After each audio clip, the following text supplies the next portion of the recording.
Hi there, we're here at Celtic Park on 67 Hill. I'm here anyway, John is in his humble abode in Dundee. How is it going, mate? It's going good, mate. We're trying something a bit weird here. You're out and about. You're a roving reporter today. I'm still at home. We've got the live chat here. If things go a bit ropey here, or we can't hear you, or I can't hear you, I'll just I'll step in and have a wee bit of chat with the audience. But how was that, Hamish? How was that experience? How was the result? How was everything at Celtic Park tonight? Amazing, mate. Sorry, it's very windy, so I'll shout so you can hopefully hear me. It was amazing. It was weird because part of it was strange to be back because it had been so long since we'd been there, but the other part came really naturally, and it was like you'd never been away at all. The atmosphere was amazing. You could probably tell that from watching it. You never walk alone at the start. When we went in about an hour before kick-off, Ange came out and got a rapturous applause from the whole stadium. It was rocking then. It's a bit of a obvious thing to say, but it was 9,000 there. It sounded like a full house when You'll Never Walk Alone was being belted out. I'd be lying if I didn't have a wee kind of tear in my eye. Kind of tear in my eye going on when that was happening. I don't know how you felt watching it at home. But just amazing to be back, mate. The stadium behind me, if I can do that, just looks incredible in the sun. The sun's just setting here and it just looks picturesque and lovely to be back. Yeah, I mean, from watching on at home, I mean, the atmosphere did come through the TV. I mean, even before the match, even in Ange's, pre-match interview, you could really hear the crowd singing. It was a definite buzz about the place, so to speak, the old cliche. I mean, I thought, the whole 90 minutes, we'll talk a bit about the match, but I thought the whole night was enjoyable. It was brilliant to have Celtic back. It felt like Celtic were back. It's been a long pandemic. It's been a bit of a nightmare, to be honest with you. And having a crowd there, I thought added a real element of it to it. I think it felt like Celtic again, and I've not been able to say that for quite a while. In terms of the result, obviously we would have been looking for a win, but there was positives and excitement and negatives to take, so we'll dive into it. I think, in the first half, Hamish, I thought we looked pretty good at points. I thought we looked kind of sharp in an attacking sense. I thought Lyle Abada looked like the business. What were your thoughts on it in the stadium, and how did stuff like the sending off go down? Just quickly, mate. Lyle, are you going with Lyle? Is that your final offer for Abada? I've heard Liel, I've heard Leal, which is what I'm going for. Is Lyle? I'll go for Leal, actually. I had not settled on one yet. I should probably make a decision on that first. He was good though, wasn't he? Really good. A lot of people, I think, probably similar to people at home watching it, people on this stream, a little bit surprised maybe when he came off. You've got to trust the manager. We've got to place a full trust in Postecoglou. But yeah, he scored the goal. Obviously, I thought he kind of was going to be one of those where he hit it into the ground and it went over the bar. Thankfully, it actually turned into a really good finish. Just a couple of minutes prior to that, he had two really good cross balls. I think Ryan Christie hit the post or the first one, and then the second one was there to be taken by Edouard, but he couldn't quite get on the end of it. Certainly raw. I think raw is a word we can use to describe a lot of our signings, but really, really energetic, really pacey, really kind of fearless as well, which is what you want your wingers to be in any team, but especially a Postecoglou team. I think my main emotion tonight, I don't know how you feel, just a little bit of frustration that we didn't win that game tonight. I thought we were the better team. I thought we were a good few levels ahead of them, and I really think it's a game we should have won. We got into some really good areas, and our final ball let us down. I think our fullbacks need to improve or need to be improved on. The amount of times they got in good positions and it was them cutting back inside to play it back into a McGregor or Turnbull rather than running at their man. If you replace Ralston with someone like Sope or the Portuguese guy Buta we've been linked with, I think you're looking at a totally different team. Yeah, I mean, there's certainly an element of frustration for me. I think overall I'm trying to take away the positives away from the game because I feel like ultimately what's let us down again is two horrendous individual errors. You probably haven't seen the footage, Hamish, but Beaton basically stuck his finger in the boy's face on a yellow card. It's just madness, complete and utter madness. And I you know me, it takes a lot for me to get annoyed, Hamish, but I was fuming with I was fuming with Beaton. I was honestly fuming with Beaton. It was deeply disappointed from an experienced international. He really let the team down badly, I thought. But yeah, I think there's an element of frustration there. It felt like we could have kind of gone on to win the game, especially when it went to 10 men each.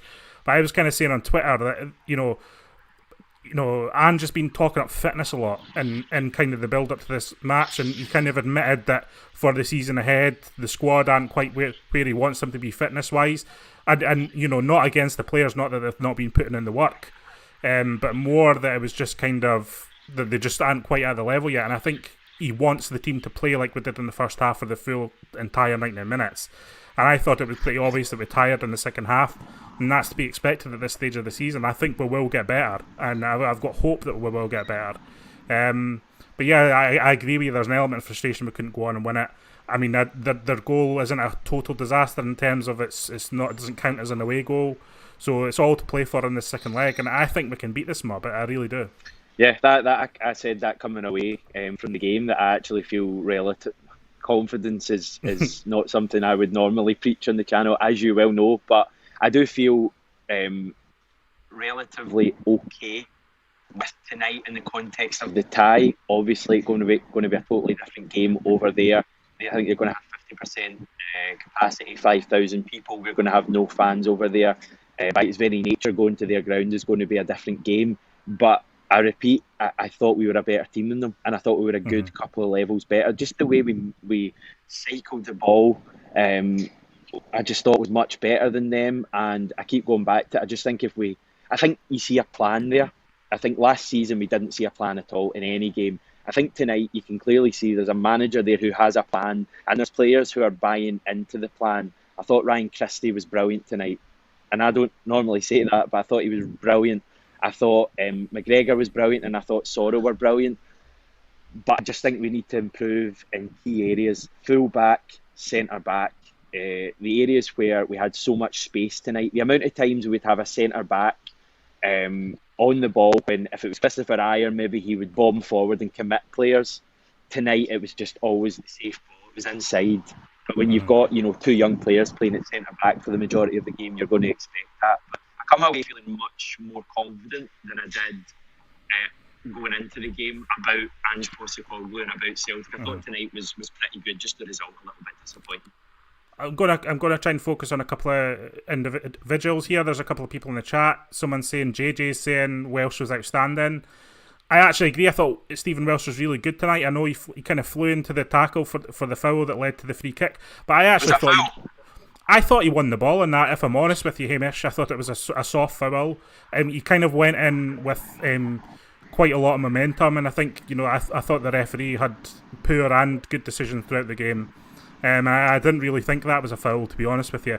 But he was kind of committed to those fouls all night, and I thought he's barely played in front of a crowd, and I thought he looked confident and composed and decent. So he was a positive. I thought McGregor, obviously, it was just the captain's performance, kind of tried to run the show. Basically everything went through him. I thought Sorrow looked like lively as well, trying to beat men in the midfield, trying to make space. Any other individuals for you, Hamish, at the match? My top three performers were Sorrow, McGregor and Christie. I thought they all kind of typified the way we were playing, the endeavour in all three. McGregor kind of faded out the game a little bit in the second half. First half, that guy is a couple of yards ahead of anyone else on the pitch tonight. He looks like a guy who is taking this Celtic captaincy and is going to let it make him an even better player. He just looks so good, so much quicker than anyone else, both with his feet and mentally. I thought he was really good tonight, but he probably tired a little bit. That's probably the reason for it, to be honest. In the second half, wasn't quite as influential. Edouard did some good things, linked to play really well. I just think there's still bits of Edouard of last season that we're seeing, the trying to skin 4 or 5 players, the not being clinical, not being the clinical Edouard that we saw in seasons gone by. So a frustrating night for him as well. But I thought in general it was a pretty positive performance. I think Welsh is a good one to pick out. He kind of typified something that maybe wasn't quite as great tonight. I felt we pressed the game really well at times, but gave away a lot of cheap fouls. Ralston had a couple in the first half. Christie had a couple of really just daft ones where you're just asking him to kind of stand the player up rather than diving in. That's something I think we really need to work on. I'm all for that aggression, but it needs to be controlled aggression. Yeah. And I felt at times tonight we were just letting them out by giving them away daft free kicks. But as I say, in general, I thought it was a pretty good night's work. Right, we've had our say on Beaton. We're not going to be able to escape. I've not had my say. Well, so have your say on Beaton. You have a wee rant at Beaton. I forgot he'd been booked.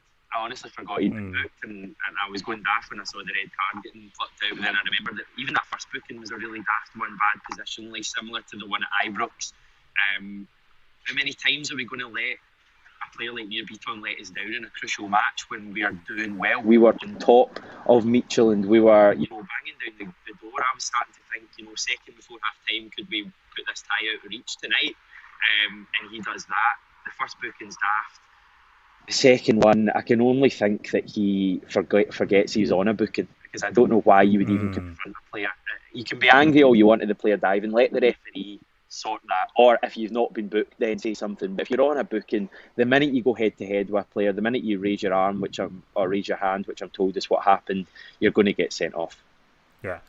The other man who disgraced himself tonight, and we're not going to be able to escape without discussing him, unfortunately. Got a comment here from Mazza Yousaf who kind of sums up the situation. Says, do we risk that in Barkas in the hopes he comes good, or do we go out and get the safe option in someone like Fraser Forster? We can't risk finishing second again this season.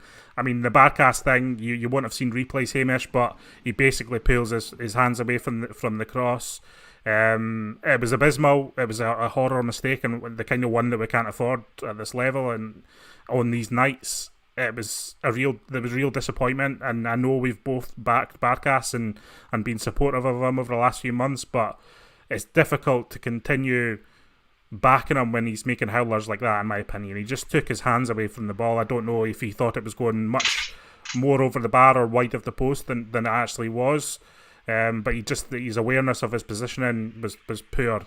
Taking his hands away from the ball like that, I don't think it's strange for a goalkeeper, to be honest. What were your thoughts on it?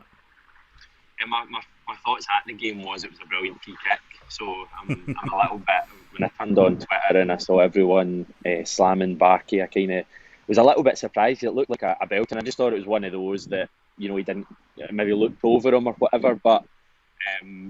To be beaten at your far post like that from a free kick from that angle doesn't really reflect well on the goalkeeper. Even worse if he's pulled his hands away for whatever reason. I mean, that might be being over dramatic a little bit. I mean, it kind of goes through him, or at least it goes just over him. I mean, he doesn't. For me, he doesn't fully extend his arms, and it was poor. I mean, someone in the chat saying he didn't pull his hands away though.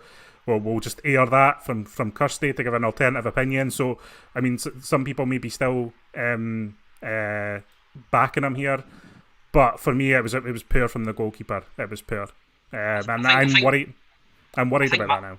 I think Mazza raised an interesting point though, and it goes for a lot of players in this team. Obviously, goalkeeper is such an important position, such a specialist position, and your season is so dependent on having a good goalkeeper. But there's a lot of areas in that. A lot of players, a lot of positions that the question is, how long can we wait for these guys to come good? Ajeti's another one for me. I know he came on as a sub today, but how long do we kind of wait for Ajeti to look on fire and score goals?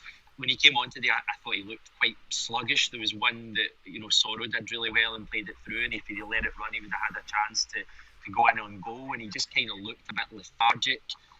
How long do you wait for him to look good, or do you go and sign another striker? Obviously, Furuhashi coming in, hopefully soon, definitely not for the second leg. But Barkas is a difficult one because I think everybody wants him to do well. No one wants him to be a flop.